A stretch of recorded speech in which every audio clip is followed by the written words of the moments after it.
எப்போதும் டே இன் day out அடி வாங்கிட்டே இருக்கணும். நிறைய பேர் பார்க்குறாங்க, ஓ ரிங்கில் நான் அழகா சண்டை போடுறேன், ரொம்ப வேகமாக அடிக்கிறேன் அது இதுன்னு. ஆனால் யாருமே பார்க்கல ட்ரைனிங்கில் என்ன நடக்குதுன்னு. கோவிட் சமயத்தில் கூட கடுமையாக பயிற்சி செஞ்சோம். ஸோ அப்போ தோற்று போனதை எங்களால் எடுத்துக்க முடியாமல் இருந்துச்சு. ஃப்ளோபால் விளையாட ஆசைப்பட்டேன். ஆனால் வீட்டில் எல்லாரும் ஹெசித்தன்னாக இருந்தாங்க. என் பேர் ஷாம்ராஜ். என் பேர் நவீன். என் பேர் மௌனிஷா. இது என்னுடைய கதை.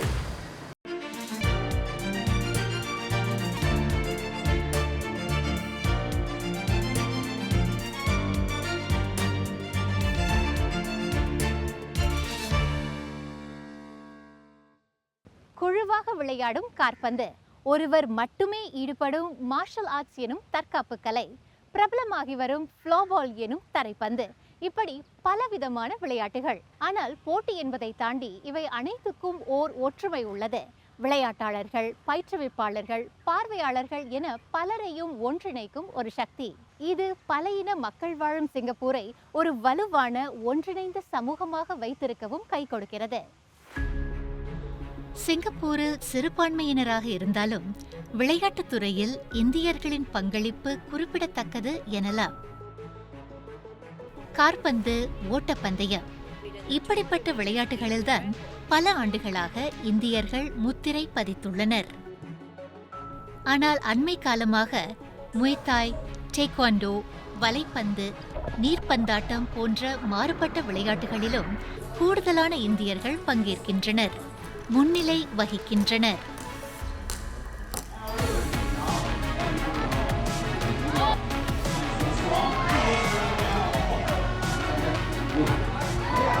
ஷாம்ராஜ் 29 வயது, முய் தாய் எனும் தற்காப்பு கலை வல்லுனர். சிங்கப்பூரை பிரதிநிதித்து பல போட்டிகளில் வெற்றி பெற்றவர். இளம் வயதில் இந்த தற்காப்பு கலை பற்றி தற்செயலாகத்தான் இவருக்கு தெரிய வந்தது. 15 வயதில் இவரை சிலர் அச்சுறுத்தி துன்புறுத்திய காலத்தை நினைவு கூர்ந்தார். சில வேளைகளில் அது கைகலப்பில் முடிந்தது. சைல்ட்ஹுட்டில் at the start நான் ரொம்ப குட் பாய். சொக்கர் எனக்கு ஃபேவரட், வெரி குட் ஓல்சோ சொக்கரில். ஆனால் சின்ன வயசில் ரொம்ப புலி வாங்கினேன். பிளாக் கீழெல்லாம் நிறையா பேர் உட்காந்துருப்பாங்களே, அவங்கக்கிட்ட போய் கேட்டேன் எனக்கு சண்டை கற்றுக் கொடுக்க முடியுமான்னு. அவங்க சொன்னாங்க, ஓகே நான் உனக்கு முய் தாய் கற்றுக் கொடுக்குறேன் அந்த மாதிரி சொன்னாங்க. என்கிட்ட ஒரு 3 மூவ் கற்றுக் கொடுத்தாங்க. அப்போதுதான் முய் தாயில் இவருக்கு ஆர்வம் வந்தது. தமது தாயாரிடம் அதை பற்றி பேசினார். பயிற்சியை தொடங்கினார். முய் தாய் என சொன்னாலே சண்டை, முரட்டு சுபாவம் என பலரும் நினைக்கலாம். மாறாக கோபத்தை கட்டுப்படுத்தவும் கவனத்தை சிதறவிடாமல் இலக்கை நோக்கி செயல்படவும் முய் தாய் இவருக்கு கற்றுத்தந்தது. ஓனஸாக சொல்ல போனால் நான் ஃபர்ஸ்ட் டைம் ஜாயின் பண்ணும்போது என் இன்டென்ஷன் எவெல்லாம் என்னை அடித்தானோ அவனெல்லாம் போய் திருப்பி அடிக்கணும்னே, அந்த இன்டென்ஷன். ஆனால் நான் மார்ஷல் ஆர்ட்ஸ் கற்றுக்கிட்டோன்னே, முய் தாய் கற்றுக்கிட்டோன்னே, இன்ஃபேக்ட் அது கற்றுக் கொடுக்குது நம்மளுக்கு எப்படி வைலன்ஸை கண்டெயின் பண்ணுறதுன்னு. ரிலீஃப் ஸ்ட்ரெஸ்ஸாக இருக்குது, எனக்கு அந்த இன்டென்ஷனே இல்லை வெளியே போய் சண்டை போட. ஸோ உண்மையை சொல்ல போனால் ஐ ஃபீல் லைக் கைடன்ஸ். நல்ல கோச் இருந்தால் students even though if they come with bad intention அவங்களால ஸ்ட்ரெயிட்டாக இருக்க முடியும். Firstly martial art is something that expresses your body. உங்கள் பாடியை நீங்கள் அண்டர்ஸ்டாண்ட் பண்ணும் போது, if you don't understand உங்களோட body, you will never be able to know how to use it. Inflicting pain is not the priority. Understanding from within, that is number one. Muay Thai na pretty much my life. Everything revolves around Muay Thai. It's the best way I can express myself. ஆரம்ப காலத்தில் களமிறங்கும் போது மனதில் அச்சம் இருந்தது. எதிராளிக்கு ஈடு கொடுக்க முடியுமா என்று. First fight என்ன இருந்துச்சுன்னா, I was already a trainer அப்போ. ஆனால் எனக்கு அதை விட இன்னும் ஆசை இருந்துச்சு. எனக்கு ஃபைட் பண்ணணுன்னு ஒரு ஆசை இருந்துச்சு. I still want to try பண்ணும்போது என் ட்ரெயினர் என் டீச்சர் எனக்கு அவளை ட்ரெயின் பண்ணல. என்ன எல்லாமே முக்காசி சொந்தமாக செஞ்சேன். அதில் வேறு என் டீச்சர் பயமுடுத்துனாங்க. என்ன சொன்னாங்க, உன் ஒப்போனனுக்கு 6 ஃபைட் இருக்குது. ஐயோ அவனுக்கு 6 ஃபைட் இருக்கா, இப்படி சண்டை போட போகிறேன் அது இதுன்னு. ஃபைட்டிங் பண்ணும்போது 2 times a day நான் ட்ரெயின் பண்ணோம். அதுக்கும் மேலே சாப்பாடெல்லாம் ஒழுங்காக பார்த்துக்கணும். 1 week before fight சாப்பாடு ரொம்ப குறைக்கணும். ஒரு 4 to 6 kg குறைக்கணும். went through the process. Fight day வரும்போது பெல் ரிங் பண்ணிட்டோன்னே என்ன ஆச்சுன்னு தெரியல, ஐ ஜஸ்ட் ஆட்டோமேட்டிக்லி சண்டை போட்டேன். அப்புறம் அதுக்கப்புறம் எல்லாமே was good. I won the fight. விளையாட்டில் தொடர் கற்றல் இல்லை என்றால் முன்னேற்றம் இல்லை. வயது வரம்பு இல்லை. இதுவே நாம் அடுத்து சந்திக்கவிருப்பவரின் தாரக மந்திரம்.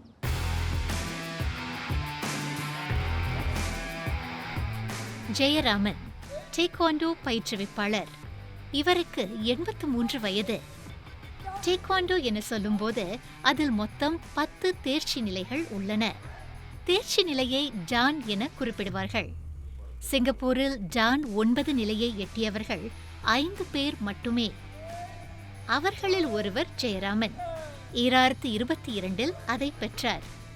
அடுத்த தலைமுறை விளையாட்டாளர்களுக்கு இன்றும் வழிகாட்டி வருகிறார். நான் வந்து போஸ்ட்மேன்.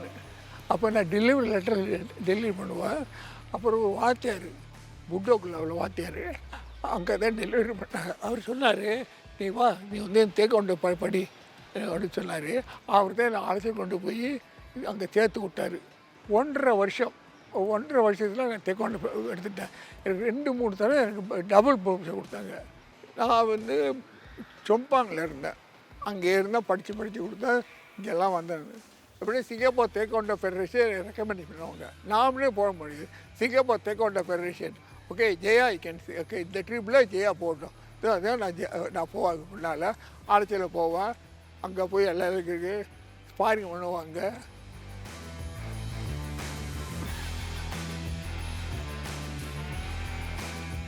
என்கிட்ட படித்தவங்களாம் வாத்தியாரெலாம் இருக்காங்க. வாத்தியாருங்க மெம்பர்லாம் இருக்காங்க. சொல்லுவாங்க, நீ தேக்கொண்டை படித்து கொடுக்குறேன். நாம் இன்னும் படித்து கொடுக்குறேன். 83 வயசில் இன்னும் படித்து கொடுக்குறேன்னு ஆச்சரியப்படுவாங்க. நான் ஏன் இது வந்து தேக்கொண்டை படித்து கொடுத்து வரேன்னாக்கா, வீட்டில் உட்காந்துருந்தா எனக்கு ஒன்றும் செய்ய முடியாது. இங்கே வந்து நான் படித்து கொடுக்கும்போது, பிள்ளைங்களுக்கு படித்து கொடுக்கும்போது நான் படித்ததை மனப்பாடமாக வச்சுருக்கேன். இந்த பேட்டர்ன்னு சொல்லும் போது அதெல்லாம் மனப்பாடமாக இருக்கும். என் மூளையே வேலை செய்யும். தாம் போட்டியிட்ட காலம் வேறு. அப்போது சொல்லிக் கொடுக்கப்பட்ட பயிற்சி முறைகளும் வேறு. மாற்றங்கள் வருவது இயல்புதான். காலத்திற்கேற்ப மாற்றங்களுக்கு ஈடு கொடுப்பதே முக்கியம் என்கிறார் ஜெயராமன். முந்தைய காலத்தில் நாங்கள் படிக்கும்போது கோரியாண்டு வந்து ஒரு கையில் கிளச் பண்ணி பிளாக் பண்ணி அந்த பிளாக்கை பவராக இருக்குன்னு பவர் ஆகிட்டு அந்த கையில் அடிப்பான். கோரியாங்க ஸ்டாண்டு வந்து ஒரு காலில் நல்ல மாதிரி காலாக வைக்கணும். கால் கொஞ்சம் சாலாக வச்சா எத்துவாங்க. எத்துவேன்னா கீழே கொடுத்துருவாங்க. இதில் மண்ணை கட்டிக்கிட்டு காலில் இதெல்லாம் சாண்ட் பேக்கில் குத்துவாங்க. இப்போ வந்து எல்லாம் சும்மா சாதாரணமாக உள்ளது தான். சும்மா பிடிச்சிட்டா கிக் பண்ண அதே மாதிரி தான். ஆனால் இந்த காலத்தோட பவரோட இப்போ பவர் கொஞ்சம் இதாக இருக்கும் எனக்கு. இப்போ நான் பிள்ளைங்கள்லாம் வருவேன். எனக்கு பிள்ளைங்கள்லாம் ரொம்ப சின்ன பிள்ளைங்க தான். கிக் பண்ணால் கூட பவராக இருக்காதுங்க. சரி, எதையும் இந்த மூவ்மெண்ட் நல்ல மாதிரி செய்யணும். நான் படித்து கொடுத்த பிள்ளைகிட்ட வந்து வெளியே போய் சண்டை போடக்கூடாது. அதை நான் சொல்லியிருக்கேன். என்ன இருக்க ஸ்கூலுக்கு போறியா, ஸ்கூலில் போய் படிக்கிறியா, யாராச்சும் உனக்கு என்ன செய்கிறாங்களோ, குத்துறாங்களோ, அடிக்கிறாங்களோ, நீ ஒன்றும் செய்யக்கூடாது. இல்லை, நீ மார்ஷல் ஆர்ட் படிச்சிருக்க, நீ ஒன்றும் செய்யக்கூடாது. நீ போய் ஸ்கூல் டீச்சர் சொல்லிடு, இல்லாட்டி உங்கள் பேரண்ட்டு போய் சொல்லுங்கள். அவ்வளோதான். நீங்கள் அடிக்கக்கூடாது, ஒன்றும் செய்யக்கூடாது. விளையாட்டில் சாதிக்க முடியும். இந்த மன உறுதியுடன் செயல்பட ஆண் பெண் என்ற வித்தியாசம் ஏதுமில்லை. இதை உணர்த்தும் பெண்களின் கதைகள் அடுத்த அங்கத்தில்.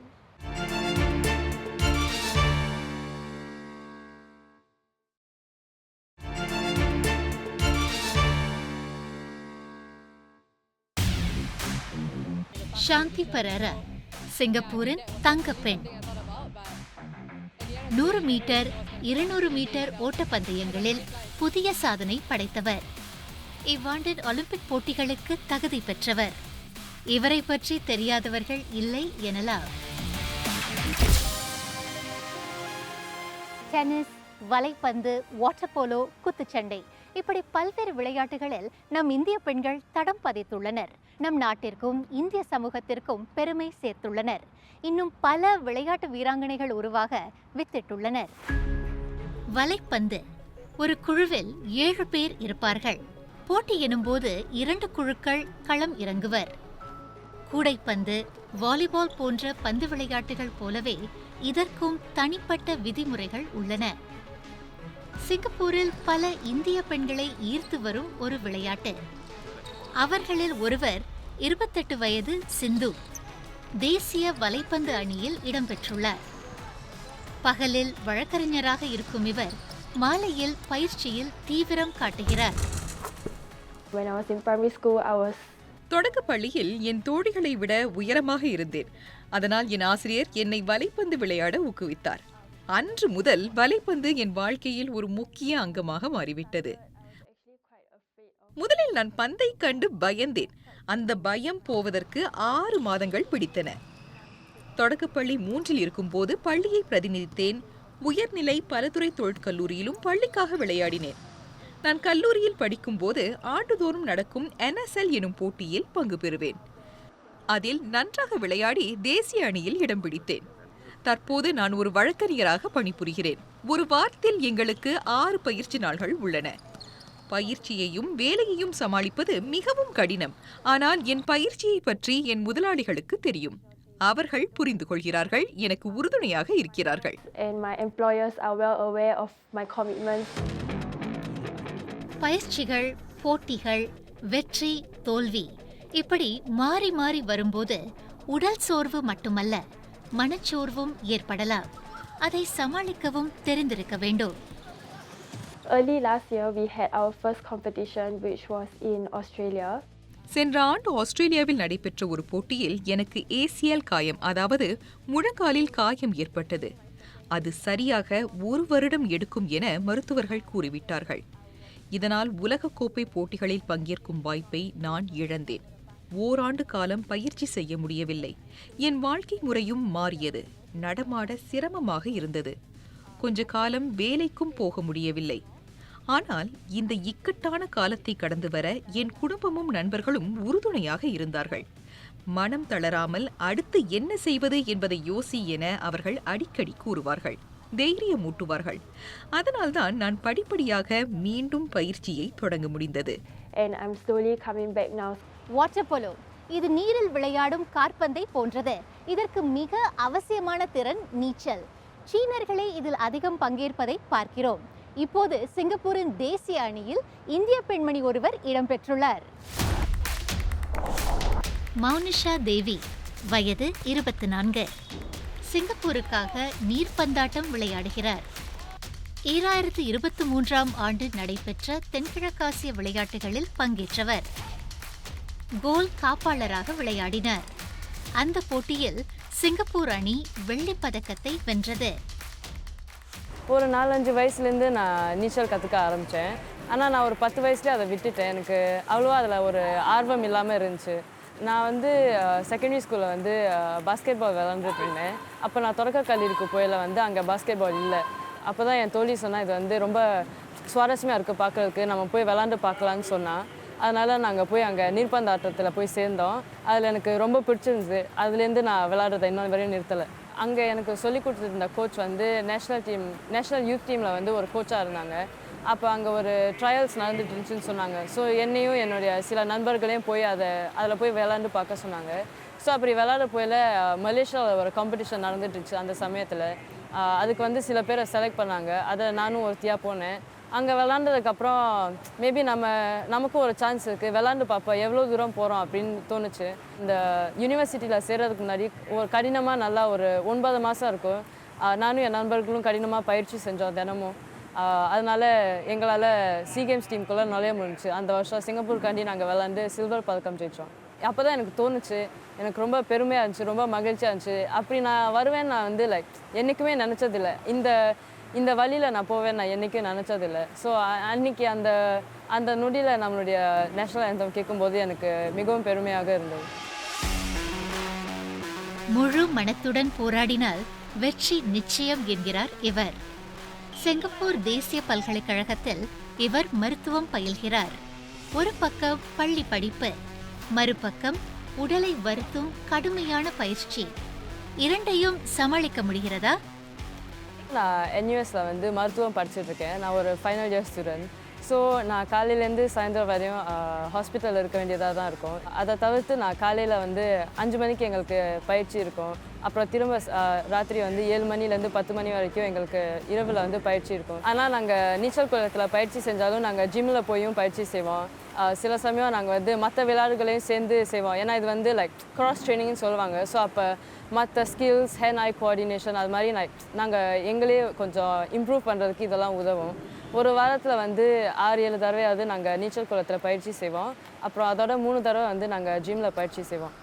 இதுவே வந்து லைக் என்னோடய நேரத்தை எல்லாத்தையும் எடுத்துக்கும். ஸோ சில சமயம் என்னோடய குடும்பத்தோட நேரத்தை செலவழிக்கிறது வந்து கம்மியாகும். ஸோ அது வந்து ஒரு சாக்ரிஃபைஸ்ன்னு சொல்லலாம். அப்படி இருந்தும் என்னுடைய குடும்பத்தினர் வந்து எனக்கு எப்போவுமே லைக் ஊக்குவிச்சுட்டு இருப்பாங்க. தே ஆர் மை பிகஸ்ட் சப்போர்ட்டர்ஸ்ன்னு சொல்லலாம். ஸோ அதனால் எனக்கு அது ஒரு பெரிய பிரச்சனையாக தெரியலை. அதை தவிர்த்து என்னோட சேர்ந்து விளையாடும் நண்பர்கள் வந்து என்னோடய டீம்மேட்ஸ் எப்போவுமே என்னை ஊக்குவிச்சுட்டு இருப்பாங்க.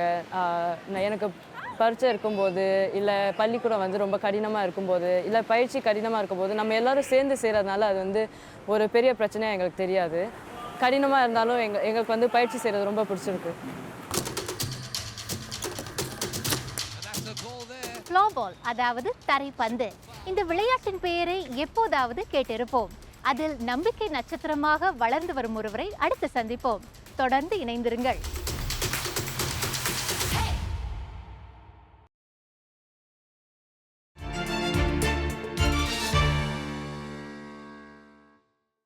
காயம் ஏற்படுமோ?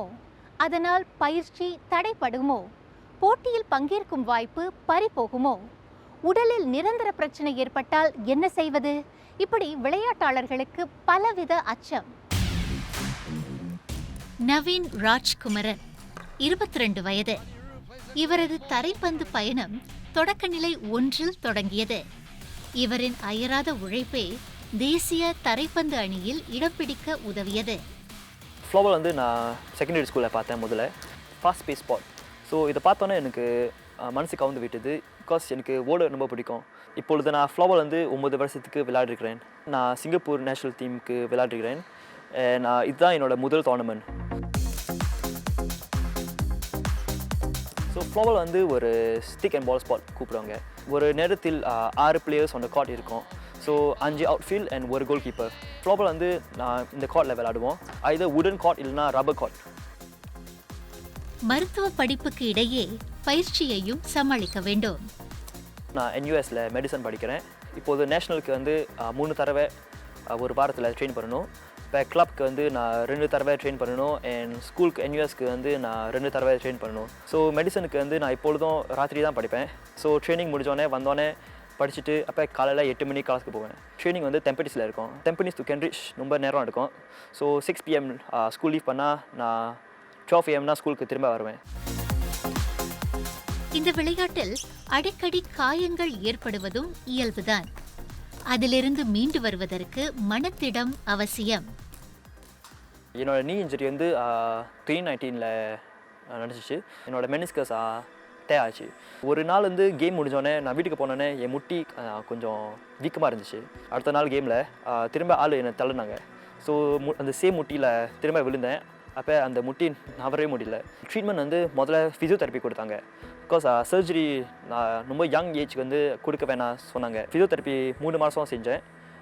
நான் அது முடித்தோடனே இன்னும் வலிக்குது. ஸோ டாக்டர் சொன்னாங்க ஓகே ஆப்ரேஷனுக்கு போகலாம். ஆனால் அந்த பீரியட் வந்து கோவிட் பீரியட். ஸோ என்னோடய கேஸ் வந்து ஒரு நான் எமர்ஜென்ட் கேஸ். 2019 நவம்பரில் இன்ஜர் பண்ணேன். ஆனால் 2020 செப்டம்பர் தான் சர்ஜரி வந்துச்சு. ரொம்ப நேரம் இன்ஜர்டாக இருந்தேன்ல. ஸோ கால் சின்னதாகிட்டு சிங்கப்பூர் U19 டீமில் இருந்தேன். அப்போ செலெக்ஷன் ஃபேஸ். ஸோ கோச் சொன்னாங்க நான் டீமில் வந்துடுவேன். ஆனால் இன்ஜுரினால் என்னை வந்து வெளியே எடுத்துட்டாங்க. ஸோ அதான் அந்த ஃபீலிங் வந்து லைக் ரொம்ப கிட்டே வந்துட்டேன். அப்போ அந்த ஆப்பர்ச்சுனிட்டி ஸ்னேச் ஆகிட்டு. சொந்த முயற்சி மட்டும் இருந்தால் சாதித்துவிட முடியாது. சுற்றியுள்ளவர்களின் ஆதரவும் அரவணைப்பும் இன்றியமையாத ஒன்று. இந்த ஃபேஸில் இருக்கும்போது நான் பேசுகிறது ரொம்ப குறைச்சிருவேன் அவங்ககிட்ட. ஆனால் அவங்களுக்கெல்லாம் ரொம்ப நல்லா புரியும் என்ன. அவங்களுக்கு தெரியும் நான் ரொம்ப பேசலைன்னா ஏன்னா ரொம்ப களைப்பாக இருக்குது. ட்ரைனிங்க்கு அப்புறம் ஃபேமிலி சப்போர்ட் ரொம்ப முக்கியம். My friends already. என் குடும்பத்தினருக்கும் நண்பர்களுக்கும் என் பயிற்சி அட்டவணை நன்றாக தெரியும். அதனால் என் பயிற்சி நேரங்களில் என்னை தொந்தரவு செய்யாமல் விட்டுவிடுவார்கள். வார இறுதி நாள்களில்தான் என்னால் சற்று ஓய்வெடுக்க முடியும். சனிக்கிழமை காலையிலும் எனக்கு பயிற்சி இருக்கும். அது முடிந்த பிறகு என் குடும்பம் அல்லது நண்பர்களுடன் நான் நேரத்தை கழிப்பேன். Time with my family and my friends. Close friends எல்லாரும் ஃப்ளோபால் ஆடுறாங்க. ஸோ இப்பொழுது தான் ட்ரெயினிங் வந்தால் அவங்கள பார்ப்பேன். ஆனால் ஸ்கூலில் வந்து ஃப்ரெண்ட்ஸ் ஃப்ளோபால் விளையாட மாட்டாங்க. ஸோ இப்பொழுதும் கேட்பாங்க, சாப்பிட போறியா, ஸ்கூல் முடிஞ்சோடனே சாப்பிட போறியா? நான் சொல்லுவேன், இல்லை நான் படிக்கணும், இல்லைன்னா நான் ட்ரெயினிங்க்கு போகணும். மேபி நான் கிளாஸ்க்கு ஒரு 5-10 நிமிஷம் லேட்டாக வரேன், ட்ரைனிங்லேருந்து வரதுனால லேட்டாக போனேன்னா அங்கே நான் மிஸ் பண்ண எல்லாத்தையும் எனக்கு நோட்ஸ் எடுத்து தருவாங்க. ஸோ அது மாதிரி நாங்கள் ஒன்றா வந்து சேர்ந்து படிக்கையில் வந்து ஏதாவது இன்னும் நான் கவர் பண்ணலைன்னா அவங்க வந்து எனக்கு உதவி செய்வாங்க. அதோட நான் நேரத்தை வந்து ரொம்ப வீணாக்கக்கூடாதுன்னு என்னுடைய பெற்றோர்கள் வந்து என்னை எங்கேயும் முடிஞ்ச அளவுக்கு என்னை வந்து காரில் கொண்டாந்து விடுவாங்க. ஸோ அப்படி எல்லோருமே என்னை சுற்றி இருக்கவங்க வந்து எனக்கு நிறைய சப்போர்ட் பண்ணுறாங்க. Communication is key. I feel நீங்கள் சொல்லி தான் புரிஞ்சுக்கணும். சில நேரம் அவங்களுக்கு புரியலையா, ஓகே பரவாயில்ல, புரிஞ்சிக்க தேவையில்லை. I am very lucky to have உண்மையான very understanding love ones around me. அவங்க எல்லாமே என்னால் இந்த மாதிரி செய்ய முடியாது. அவங்க என் டீம் ஆஃப் கோச்சர்ஸ் எல்லாருமே very supportive. Looking at some of the players' performance. Singapore வரலாற்றின் விளையாட்டு பக்கங்களை புரட்டி பார்த்தால் அதில் பல இந்தியர்களின் மாறுபட்ட பங்களிப்பை பார்க்க முடியும். வருங்காலத்தில் இது தொடர வேண்டும். இன்று நாம் சந்தித்த அனைவரும் அதற்கு பாடுபடுகின்றனர். இன்னும் பல இந்திய விளையாட்டாளர்கள் உருவாக அவர்களின் கதைகள் ஊக்கமளிக்கட்டும். நான் ஹர்னிதா. மீண்டும் சந்திப்போம். நன்றி, வணக்கம்.